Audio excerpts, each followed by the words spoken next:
몇 년 전이었던가요? 강원도에 있는 양떼 목장을 가족들과 함께 방문한 적이 있습니다. 여러분들도 한 번쯤 다 가보셨죠? 그곳에 가보니까 넓은 초원이, 그리고 그 초원에서 풀을 뜯는 그런 양떼들이 너무나도 아름다웠습니다. 어설길을 따라서 걷고 있는데 이 양떼들이 한가롭게 풀을 뜯고 있더라고요. 가만 보니까 한 가지 이상한 점은 한 어린 양이 바깥에서 울고 있었습니다. 그리고 엄마로 보여질까 아니면 그 양의 우두머리라고 할까, 한 양이 계속해서 그 우는 양을 지켜보고 주시하고 있었습니다. 제가 그래도 목사인데 목자의 심정으로 이런 양 저거 어떻게 하면 좀 우리로 들여보내줄까 싶어서 제가 가까이 다가가게 됐습니다. 근데 참 제가 좀 돕고 싶었는데 여의치가 않더라고요. 철종 앞에서 계속 울고 있었습니다. 그리고 엄마는 계속 안타까이 쳐다보면서 그 잃은 양을 지켜보고 있었습니다. 엄마로 보이는 양은 풀도 뜯지 않고 계속 그 양을 주시하고 그렇게 있었습니다. 그것이 안타까워서 제가 길을 찾게 해주려고, 그 철조망을 좀 들어가게 해주려고 어떤 방법이든 써서 그렇게 해주려고 했었는데 잘 안 되더라고요. 그래서 일부러 억지로 찾아가서 제가 그렇게 하려고 했더니 이 양이 어흥 그러더라고요. 개소리를 내면서 그렇게 저를 막 위협하고 있었습니다. 순한 동물인 줄 알았더니 아니더라고요. 이른 양 주제에 자신이 뭐 소인 줄 알고 저를 들이받으려고 하고 있습니다. 제가 그때 느낀 것이 양도 이렇게 무섭구나. 결국은 포기하고 말았습니다. 참 양은 멍청하기도 하고 고집스럽기도 합니다. 양은 시력이 너무 안 좋다라고 하잖아요. 약 마이너스 20 디옵터라고 합니다. 그리고 방향 감각도 없어요. 목자가 아니면 살아갈 수가 없는 존재가 바로 양입니다. 이런 이야기가 있습니다. 유대인들 가운데 가장 불쌍한 존재, 바로 뒤집혀진 양 같다라고 하는 말이 있어요. 가장 안타깝고 불쌍한 존재다라고 할 때 쓰여지는 말입니다. 양이 한번 뒤집혀지게 된다라고 하면 잘 일어나지 못하고, 독수리가 와서 물어뜯는다 할지라도, 산채로 살을 뜯어먹는다 할지라도 이 양은 죽어갈 수밖에 없다라고 해요. 그래서 목자가 찾아와서 세워주어야 그 양이 살아날 수 있는 것이죠. 한 번은 터키에서 양이 집단적으로 죽었다라고 하는 그런 외신 보도가 있게 되었습니다. 한 마리가 길을 잘 방향 감각을 잃어서 앞으로 가게 되다가 낭떠러지를 만나게 되었는데, 그래서 이 양이 떨어져 죽을 수밖에 없었어요. 근데 뒤에 오는 수백 마리, 거의 300~400마리 되는 그런 양들이 이 양을 따라서 다 낭떠러져서 떨어져 죽었다라고 하는 말입니다. 그래서 외신의 보도까지 나오게 되었죠. 예수님은 무리들을 보시고 마치 목자 없는 양처럼 불쌍히 여기셨습니다. 목자가 없으니 산을 헤매고 다니느라 털이 뽑히고 살은 피나고 너덜너덜해져서 비참한 모습으로 울고 있었던 것이었죠. 목자가 아니면 그 양은 죽을 수밖에 없었습니다. 여러분, 어떻게 이 양들을 구할 수가 있을까요? 성경이 말씀하고 있는 길 잃은 양은 도대체 누구를 말하고 있는 것일까요? 이 양들, 길 잃은 양, 무엇을 잃어버렸다라고 하는 말입니까? 애타게 찾아 나서는 목자의 그 음성이 오늘 이 아침에, 오늘 이 자리에 참여하고 있는 모든 여러분들의 심령 가운데 그렇게 울려지기를, 다시 한번 들려지기를 주님의 이름으로 축원합니다. 어떻게 생각해 보면 이 비유는 우리의 상식과는 완전히 반하는 그런 비유인 것 같아요. 합리적으로 생각하고 있는 현대인들에게는 이 비유는 옳지 않다라고 믿습니다. 왜입니까? 99마리 양을 놔두고 한 마리 양을 찾아서 나서고 있습니다. 들판에다 놔두고. 참으로 어리석은 목자처럼 보여지고 있어요. 한 마리를 찾다가 99마리가 다 다치면 어떡합니까? 늑대가 와서 물어가면 어떡합니까? 너무나도 무책임하잖아요. 한 마리 때문에 99마리를 희생시킬 수 있을까요? 한 마리 양은 어디로 갔는지 잘 모릅니다. 이미 죽어 있을 수도 있고 짐승한테 물려갈 수도 있겠죠. 날은 이미 어두워져 가는데 어디 가서 그 양을 찾을 수가 있다는 말입니까? 하루 종일 양을 치느라고 수고하는데 목자도 좀 쉬어야 되지 않겠어요? 찾으러 나간다 한들 여러분 그 양을 발견할 수 있겠습니까? 더 중요한 99마리를 지키는 것이 더 귀한 일 아니겠습니까? 잃은 것은 잃은 것이고 아직도 99마리 양이 있는데 한 마리 없어졌다고 해서 큰 문제가 될 것이 없지 않겠습니까? 이미 길을 잃고 우리를 나간 양보다 나머지 양을 잘 돌보고 지키는 것이 합리적인 생각입니다. 목자의 입장에서 생각할 때 혹 내일 발견하면 다행이고 발견하지 못하면 뭐 할 수 없지 생각할 수도 있지 않을까요? 잃은 것은 잃은 것이고 있는 것을 잘 지키는 것이 바로 현명한 목자라고 생각이 안 듭니까? 그 한 마리를 포기하고 남은 99마리의 양을 잘 지키는 것이 성공의 비결일 것입니다. 아마 목자의 현명한 처세술이 되겠죠. 그래서 아마도 현대교회의 목회자들은 우리 안에 있는 양들에 대해서 더 관심을 갖고 있는지 모르겠어요. 길을 잃은 양보다 우리 안에 있는 양들이 더 중요합니다. 그렇습니다. 우리 모두는 작은 자에게, 길을 잃은 자에게 관심을 잘 갖지 못하고 있습니다. 오늘날 우리 한국교회와 목회자들은 힘이 있고 가진 것이 있고 지식인들이 교회에 오는 것을 좋아합니다. 세상에서 성공한 사람들이 교회에 오게 된다고 하면 참 좋아합니다. 그리고 할 수만 있다고 하면 교회를 성장시켜서 목회에 성공했다라고 하는 소리를 듣고 싶은 것이 사실 우리의 불편한 진실이죠. 교회 사이즈가 크면 목사들 가운데서 대접을 받습니다. 교회가 성장하는 것이 목회의 성장, 목회의 성공 그렇게 여기고 있습니다. 은근히 교인과 교인 수를 그렇게 자랑으로 여기고 있는지도 모르겠습니다. 안타깝지만 저 또한 은근히 좋은 교회에서 목회하는 것을 다른 사람들에게 자랑하고 있었음을 사실 부인하지 못합니다. 우리 좋은 교회가 어떤 교회인데, 얼마나 큰 교회인데, 교인 수가 많고 큰 교회에서 목회를 하면 여러분 그것이 성공이고, 작은 교회, 개척교회를 담임하고 있으면 그것이 목회의 실패입니까? 큰 교회, 작은 교회가 성공의 잣대가 될 수가 없고 기준이 될 수도 없어요. 적어도 주님에게는, 적어도 목회에 있어서는, 목회자에게는 그럴 수가 없습니다. 주님은 오늘 말씀해 보면 충분히 미련한 목자였던 것 같아요. 여러분, 주님이 미련한 목자, 현명하지 못한 그런 목자여서 한 마리 길을 잃어버린 양을 찾아 나섰던 것입니까? 주님이 바라보는 관점이, 주님이 생각하는 그 부분을 우리 또한 생각하고 주님의 관점대로 생각을 하는 것이 옳은 일이 아닐까요? 교회는 길 잃은 한 마리 양을 위하여 기꺼이 찾아 나서는 결단과 마음이 있어야 될 줄 믿습니다.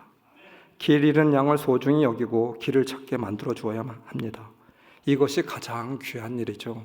이것이 바로 교회의 사명이라고 믿습니다.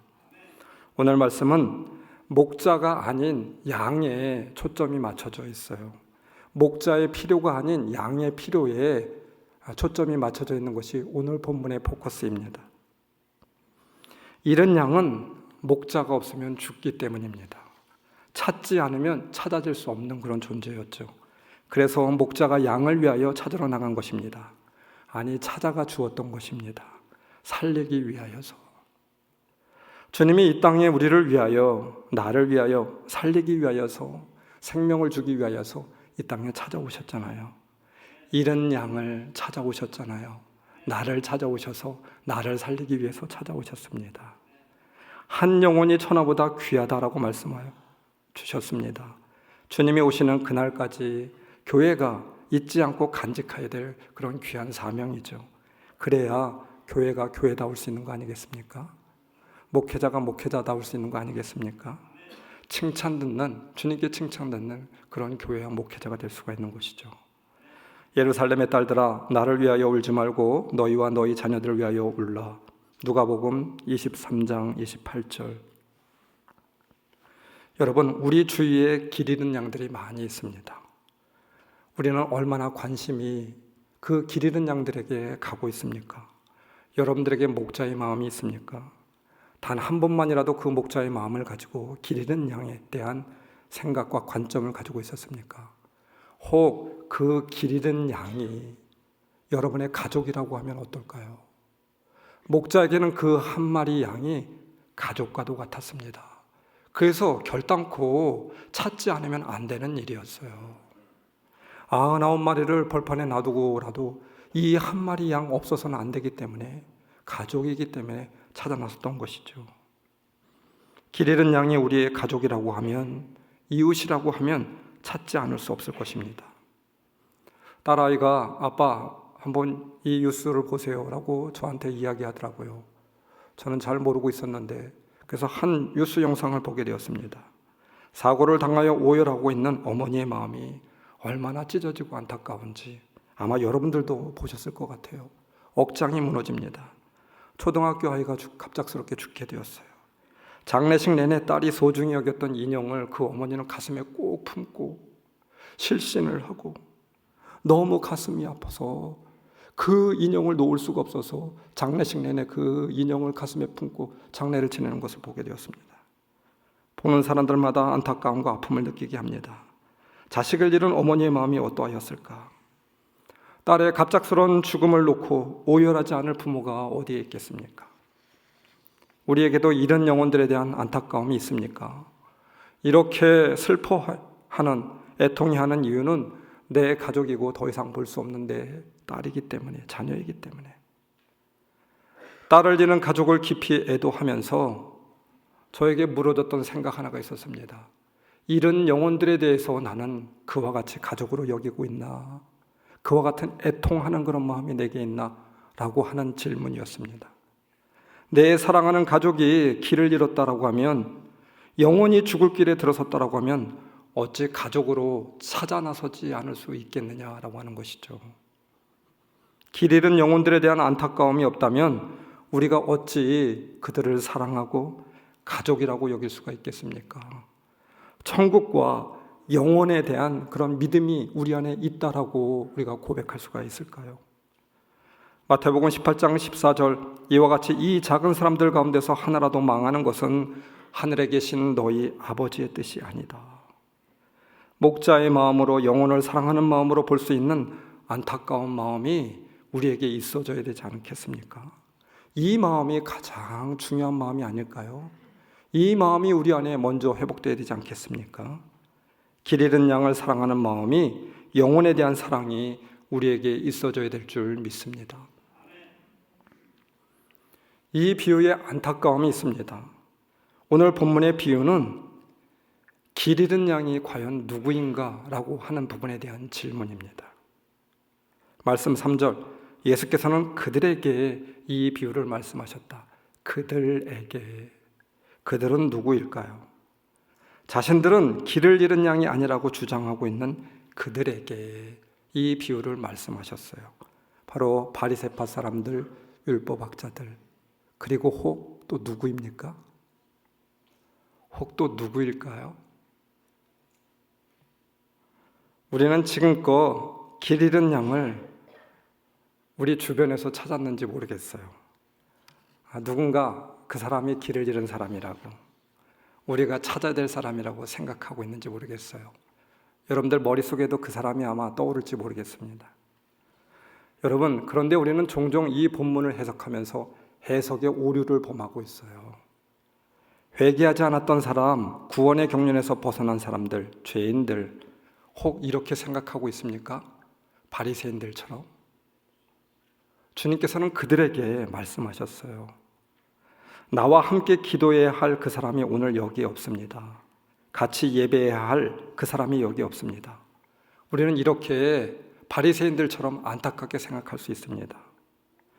바리새인과 율법학자들 똑같이 그렇게 생각하고 말하고 있었습니다.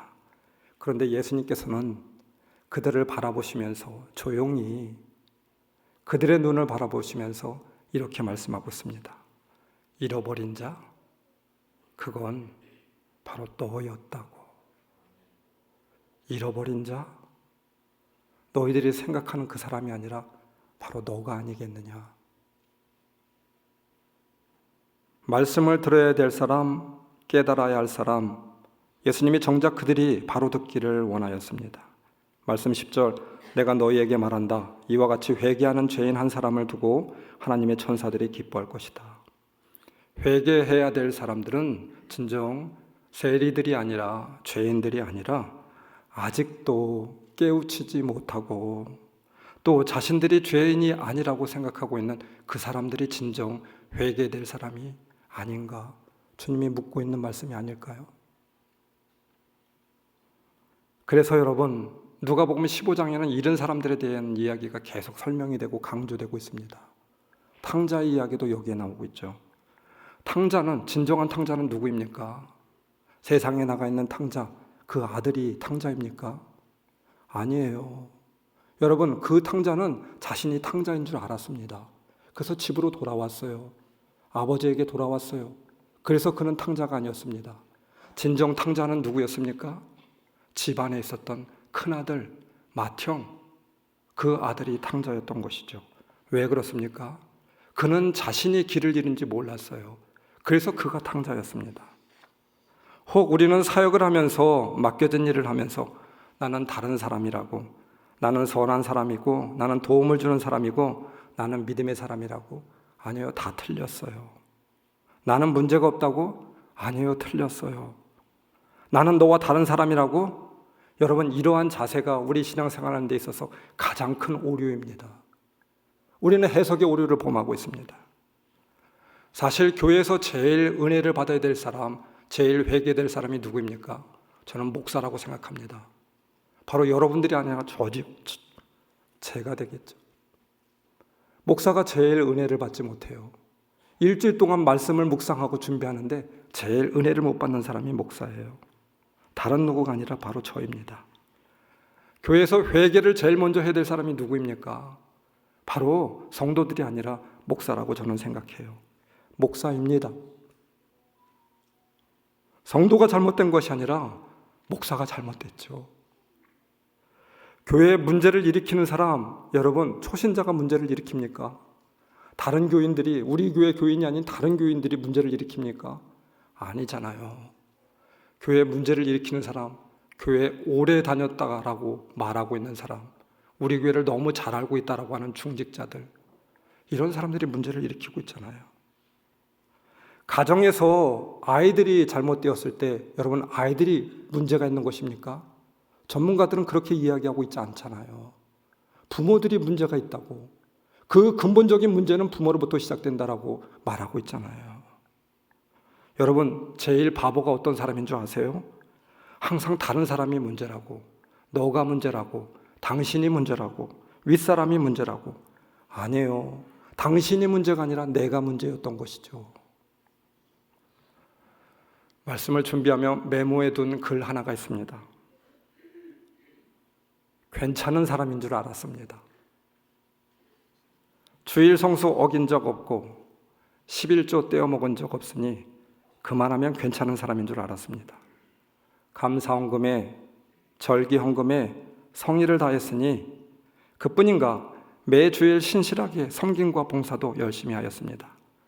그래서 제법 경건한 사람이라고 사람들에게 칭찬도 듣고, 이렇게 신앙생활을 수십 년 했으니 교회에서 인정도 받고 귀한 직분도 받았습니다.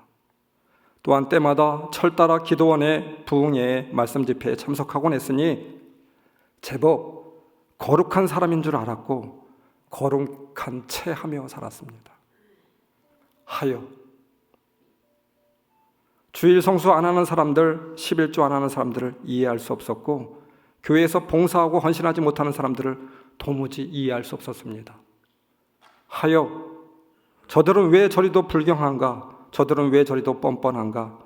하나님의 시간과 하나님의 물질을 도둑질하고 저들은 하나님도 무섭지 않은가? 조금도 나아지지 않는 저들의 행태를 볼 때마다 답답하고 답답하였습니다. 그런데 이 무슨 달갑지 않은 주님의 말씀입니까? 깨달음입니까? 주님은 말씀합니다.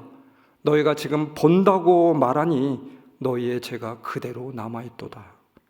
너희가 지금 듣는다고 하니 너희는 진정 너희가 벙어리이구나. 들을 게 있는 자는 들어라. 듣지 못하고 보지 못하는 사람이 바로 너 자신이라고 말씀하니 여러분, 이 어찌된 일입니까?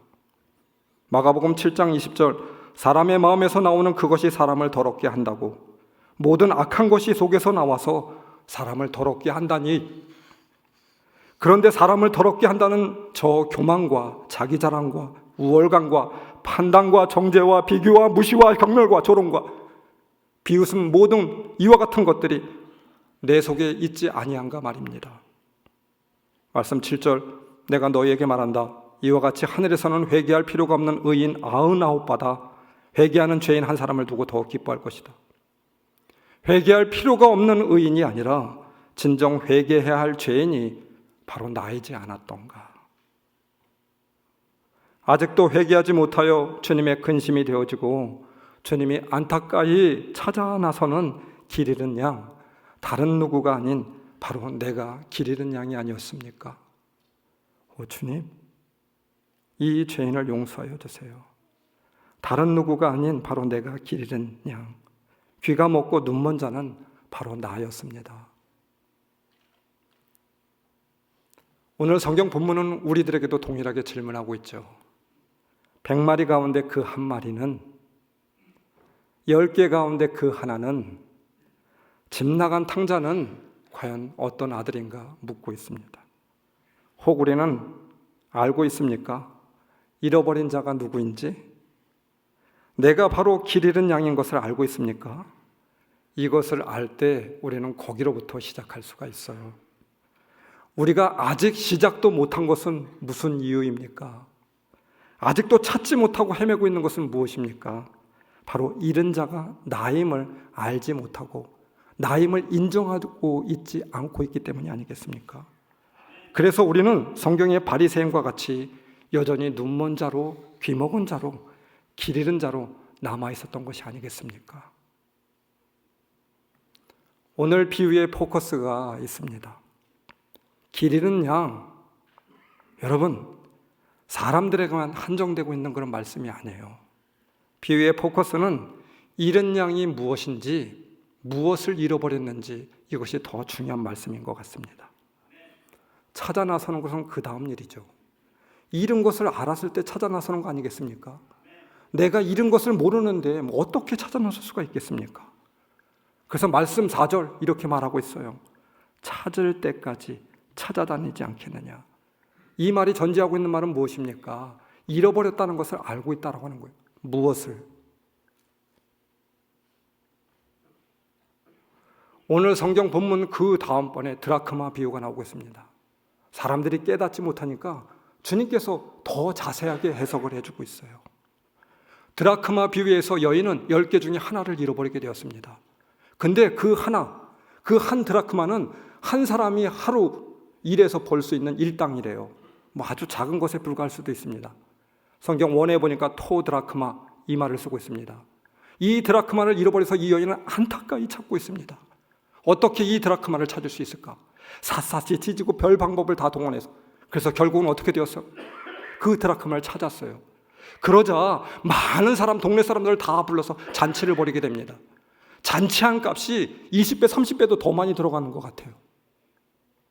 그런데 그 드라크마를 찾았다라고 해서 너무 기뻐합니다. 그 드라크마는 어떤 드라크마였습니까? 토 드라크마.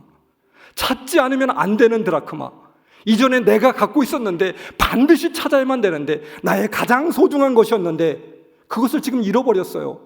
그래서 그것을 찾지 않으면 안 되었습니다. 그래서 바로 토 드라크마, 정관사를 거기다 붙이고 있는 것입니다. 없어서는 안 될 드라크마였다라고 하는 것이죠. 잃은 양도 마찬가지입니다. 100마리 중 하나가 아닌 꼭 찾아져야 할 그 하나가 없으면 전체가 의미 없는 잃은 양. 나에게는 없어서는 안 될 소중한, 너무 소중한 그 한 마리 잃은 양. 그것이 무엇입니까? 우리의 안타까움은 이름지도 모르고 살고 있어요. 그러니 찾아 나설 수도 없었던 것이었죠. 아니면 이제는 아예 포기하고 살고 있는지도 모르겠습니다. 너무 늦었다고, 이제는 어쩔 수 없다고, 너무 멀리 지나왔다고, 그래서 그냥 자포자기합니다. 또 시간이 지나니까 무뎌졌어요. 익숙해졌어요. 그 처음의 마음도 다 사라졌어요. 온데간데 다 없어졌습니다. 이제는 잃은 것이 무엇인지조차 희미해졌어요. 알지도 못하고 너무 뻔뻔합니다. 여러분, 이러한 존재가 너무 불쌍하고 안타까운 존재가 아닐까요? 이것이 참 슬픈 일이죠. 아닙니다. 우리는 이대로 끝내서는 안 됩니다. 찾을 때까지 포기하지 말아야만 됩니다. 성경의 말씀과 같이 반드시 찾아줘야만 됩니다. 왜입니까? 찾지 않으면 안 되는 것이었기 때문에. 찾지 않으면 안 되는 것이었기 때문에. 한 신학교의 노 교수님이 졸업을 앞둔 전도사님들에게 이런 말씀을 하셨습니다. 제군들, 목회는 산을 오르는 것과 같아. 산을 사랑하는 산사람은 산을 오르다가 산에서 죽을 수도 있어. 그러므로 산을 오르면서 어디에서 죽을지 결정하고 여러분들이 목회 현장으로 나아갔으면 좋겠습니다. 산에 올라보지도 않고 산 기슭에서 자질구레한 문제를 가지고 싸우다 보면 그것은 순교가 아니라 헛된 죽음이야. 그러니 어디서 죽을지 결정하십시오 라고 하는 메시지였습니다. 목회를 하면서 주의 길을 걸어가면서 저에게도 이 말이 얼마나 큰 울림이 되었는지 모릅니다. 어디서 죽을지라고 하는 말, 그 말씀, 어디에 서야 하는가, 그리고 어떻게 서야 하는가 라고 하는 의미가 아닐까요? 올라야 할 산이 산의 정상을 꼭대기를 말함이 아닙니다. 산의 기슭이 될 수도 있고 산을 오르는 바로 처음 시작이 될 수도 있습니다. 가장 낮은 지점이 될 수도 있어도 상관없어요. 우리가 목표로 하는 산의 정상은 얼마나 높고 낮음에 있음이 아니고 얼마나 많고 적음에 있는 것도 아니죠. 얼마나 유명하게 빛나는 성취의 유무에 있는 것도 아닙니다. 얼마나 처음의 모습으로, 얼마나 처음의 사랑으로 그렇게 목회할 수 있는지, 그렇게 서 있을 수 있는지, 이것이 바로 목회자에게 가장 소중한 것이 아닐까요? 저는 그렇게 생각합니다. 반드시 올라야 될 산의 정상, 처음 마음, 처음의 사랑이겠죠. 다른 무엇은 모른다 할지라도 목회에 있어서는 그렇습니다. 처음의 사명을 간직해야만 됩니다. 이것이 우리가 애써 찾으며 목표로 올라야 될 바로 믿음의 사람들의 모리아산의 정상이 아닐까. 그래서 5세기에 이탈리아의 주교였던 암브로시오스는 이렇게 이 성경 말씀을 해석하고 있습니다. 여자는 바로 교회를 상징한다고. 목회를 상징할 수도 있고, 목회자를 상징할 수도 있고, 성도를 상징할 수 있습니다. 잃어버린 한 드라크마 길 잃은 양, 그것은 무엇입니까? 바로 교회의 은사, 처음 사랑을 말하고 있는 것이죠. 5세기 교회는 이제 박해가 다 끝났습니다. 교회가 왕성해집니다. 많은 성도들이 찾아옵니다. 많은 교회가 세워졌습니다. 많은 물질이 들어왔습니다. 힘과 권력이 있게 되었습니다. 많은 사람들이 교회에서 축복을 구하게 되었습니다. 그런데 핍박과 환난도 다 그쳐지게 되었습니다. 그런데 한 가지 없어진 것이 있었습니다. 무엇입니까? 처음 사랑, 처음 마음. 그것이 사라졌어요. 그 은사를 잃어버리게 되니까 아무것도 아니게 되었습니다. 처음의 마음, 그 처음의 사랑을 잃어버렸던 것이죠. 결국은 주님께 책망을 받는 교회가 되었고, 결국은 그 교회가 다 이교도들에게 넘어가게 되었지 않습니까? 주님은 말씀합니다. 네가 처음 마음을 잃었구나. 네가 차지도 덥지도 않으니 내가 뱉어 버리겠다. 지난 연회에서 은퇴하신 목사님들 은퇴 예배가 있었습니다. 둘째 날. 그리고 1년 동안에 소천하신 목사님 3분이 계셨어요. 그래서 소천 예배도 뒤이어서 드리게 되었습니다. 또 재미있는 것은 목회를 처음 시작하는 목사 안수식이 그 뒤에 예배가 있게 되었습니다.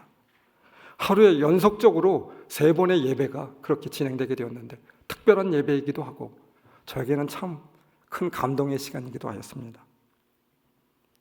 언젠가 산을 오르는 시간도 있지만 산을 내려와야 되는 그런 시간이 있음을 알게 되었습니다. 중요한 것은 산에 어디에 있느냐가 정상에 있든지 내려와야 할 지점에 있든지 아니면 산을 오르려고 하는 그 출발점에 있든지 그것이 중요함이 아니었습니다. 어떤 마음가짐으로 서 있느냐, 어떤 마음의 상태에 있는지 이것이 중요함을 알게 되었습니다. 산을 오르는 것도, 정상에 오르는 것도 중요하지만 어디에 있든지 처음의 마음을 잃지 않는 것, 이것이 중요한 일 아니겠습니까? 산의 정상에 올랐지만 정상에 올라야 되는 목적도 의미도 잃어버렸다라고 하면 그 정상이 무슨 의미가 있겠습니까? 비록 정상에 오르지 못하고 산 기슭에 있었지만 처음 마음을 가지고 기쁨과 감사와 그 충만함이 넘치게 된다라고 하면, 주님을 고백하는 그 사랑이 넘치게 된다라고 하면 주님께서 기뻐하지 않을까요? 이것이 우리가 올라야 될 모리아산의 정상이 아닐까요? 주님이 제게 세밀한 음성으로 말씀하시는 것 같았습니다. 김 목사, 네가 원하는 것이 무엇이야? 너는 어떤 목회자가 되고 싶은데? 너는 산 어디에 서고 싶은데? 제가 걷고 있는 길에 대해서 다시 한번 돌아보는 시간이기도 하였습니다. 나는 지금 잘하고 있는지, 무엇이 잘하고 있는지, 혹 내가 지금 잃어버리고 있는 것은 무엇인지 주님이 저에게 묻고 있는 것이 있었어요. 너는 나와 깊은 사랑에 빠지는 것만으로 만족할 수 없니?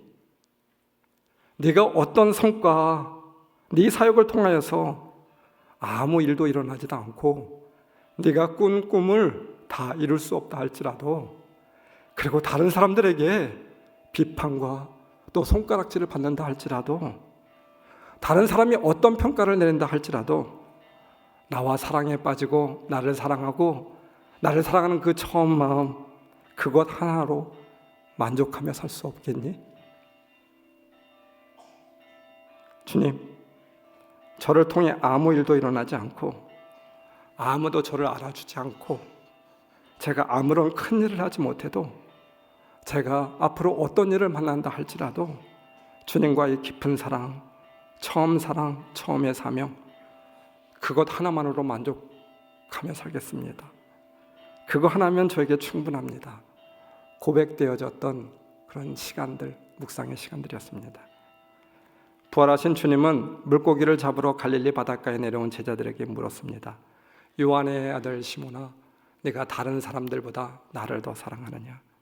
예, 주님, 제가 주님을 사랑하는 줄 주님이 아십니다. 3번이나 동일하게 물었습니다. 베드로야, 네가 나를 사랑하느냐? 라고 하는 3번의 질문에서 그 사랑이라고 하는 동일한 단어, 그것을 사용하고 있지만 원문을 찾아보게 된다고 하면 처음에는 아가페의 사랑으로 나를 사랑할 수 있겠니? 기록되어 있습니다. 그래서 베드로는 감히 아가페의 사랑으로 대답할 수가 없어서 친구 사이의 우정인 필레오의 사랑으로 사랑합니다. 이렇게 고백하고 있죠. 여러분, 주님이 베드로에게 찾아와서, 제자들에게 찾아와서 네가 나를 사랑하느냐, 그 말씀에 그 진심은 과연 무엇일까요? 아가페의 사랑을 요구하신 것입니까? 아니면 필레오의 사랑이라도 네가 사랑하고 있느냐, 그것을 말하고 있는 것일까요? 그렇지 않습니다. 주님은 우리에게 헌신의 정도가 무엇인지, 혹은 헌신의 정도를 낮추어서 주님을 섬기라고 말씀하신 적이 없어요.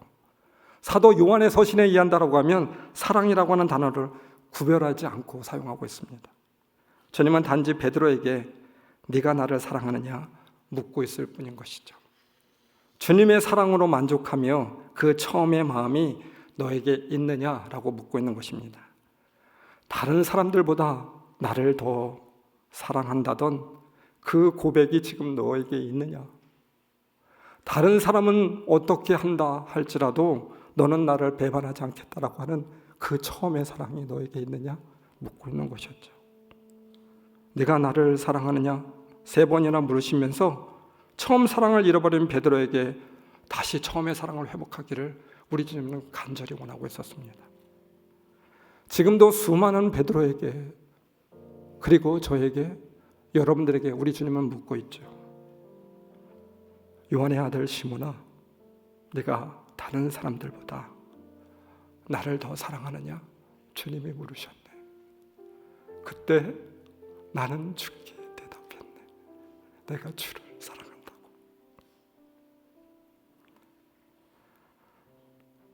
주님께서 아십니다. 주님께서 내 마음 아시리. 요한의 아들 시몬아, 네가 다른 사람들보다 나를 더 사랑하느냐? 하고 주님이 물으셨네. 내게 오는 많은 양떼 내게 맡겨 줄 테니 사랑하는 나의 친구여, 나의 양떼를 부탁한다. 그때 나는 주께 고백했네. 내가 주를 사랑하는지. 주님께서 아십니다. 주님께서 내 마음 아시리. 지난 토요일 수없이 수십 번 이 찬양을 들었습니다. 듣고 또 들었습니다.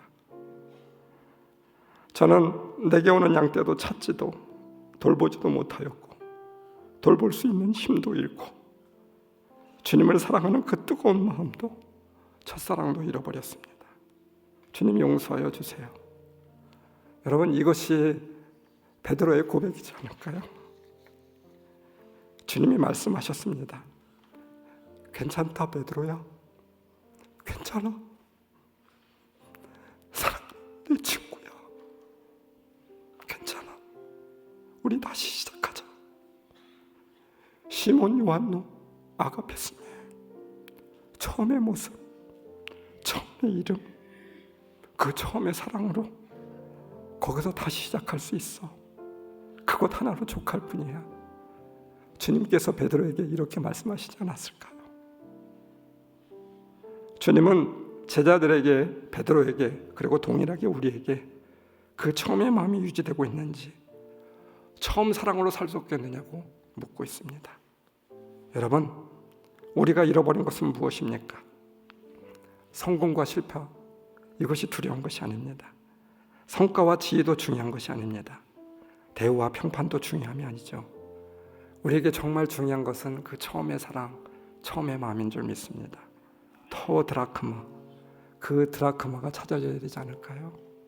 잃은 양 한 마리일지는 모르겠지만 목자에게 그 하나는 결탄코 잊어서는, 잃어버려서는 안 되는 것이었습니다. 우리가 지금 그 한계를 잃어버리고 있는 것은 무엇입니까?